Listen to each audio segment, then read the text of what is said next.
హర్యానా, ఉత్తరప్రదేశ్లో హర్యానా నమోదు చేసుకుంటుంది. ప్రధానంగా కాంగ్రెస్ పార్టీ నష్టం జరిగింది. మహదేవ్పూర్ సంబంధించి బెంగళూరు సెంట్రల్ కావచ్చు, తర్వాత హర్యానాలో ఏదైతే కోటి ఓట్లు పెరిగినాయో, ఇప్పుడు బీహార్ సంబంధించి కూడా ఎన్ని ఓట్లు తీసేసారు? దాదాపు 60 లక్షల ఓట్లు తీసేసారు.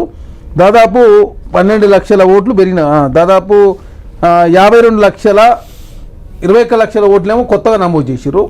దాని తర్వాత 60 లక్షల ఓట్లు తొలగించారు. మరి ఇప్పుడు తొలగించిన ఓట్లు మా ఓట్లు తొలగిస్తారని చెప్పి కాంగ్రెస్ పార్టీకి సంబంధించినటువంటి ఏదైతే మా ఎక్కడైతే ప్రాబల్యం కాంగ్రెస్ కావచ్చు, ఆర్జేడీ గెలిచిన ప్రాంతాల్లో ఓటు తొలగిస్తారని చెప్పి ఫస్ట్ నుంచి మాట్లాడుతూ అదే నిజమైతే చాలా స్పష్టంగా కనబడతా ఉంది. ఎందుకంటే ఇక్కడ కూడా అంటే చరణ్ కౌశిక్ గారు మీకు అంటే దీన్ని నేనేదో ఓటు చోరీతో మీరు గెలిచారని అనట్లేదు, కానీ బీజేపీ ఆరోపిస్తుంది ఓటు చోరీతో గెలిచారని. వాళ్ళ ఎంపీ రఘునందన్ గారు ఈసీకి ఫిర్యాదు చేశారు. ఏం చేశారంటే ఓటర్ ఐడి కార్డులను మీ అభ్యర్థి స్వయంగా ఓటర్లకు ఇస్తూ, ఓటర్ ఐడి కార్డులు ఎవరు ఇవ్వాలి? ఎన్నికల సంఘం ఇస్తుంది, ఓటర్కి వెళ్ళాలి. అది మీ అభ్యర్థి నాయకుల, కార్యకర్తల, ఓటర్ల వాళ్ళు ఎవరో తెలియదు ఇస్తూ దాన్ని స్వయంగా అతనే సోషల్ మీడియాలో పెట్టుకున్నాడు. అది నేరం కాదు, ఎందుకంటే దానికి కంప్లైంట్ చేసిరు, దానికి ఎక్స్ప్లెనేషన్ అడిగి కేసు నమోదు చేసింది.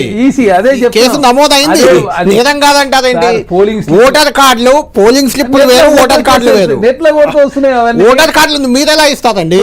కాంగ్రెస్ వాళ్ళు ఓటర్లకు ఇస్తారా ఓటర్ కార్డులు? దయచేసి నెట్ల కొడితే వస్తున్నప్పుడు ప్రింట్అవుట్ ఇవ్వద్దు, తప్పది. ఇవ్వద్దు కావచ్చు, అది ఎలక్షన్ కమిషన్ చూసుకుంటారు. చెప్పాలంటే ఇక్కడ మనం ఏం చెప్తున్నాం, ఆధార్ కార్డు లింకు పెడితే సమస్య లేదు కదా.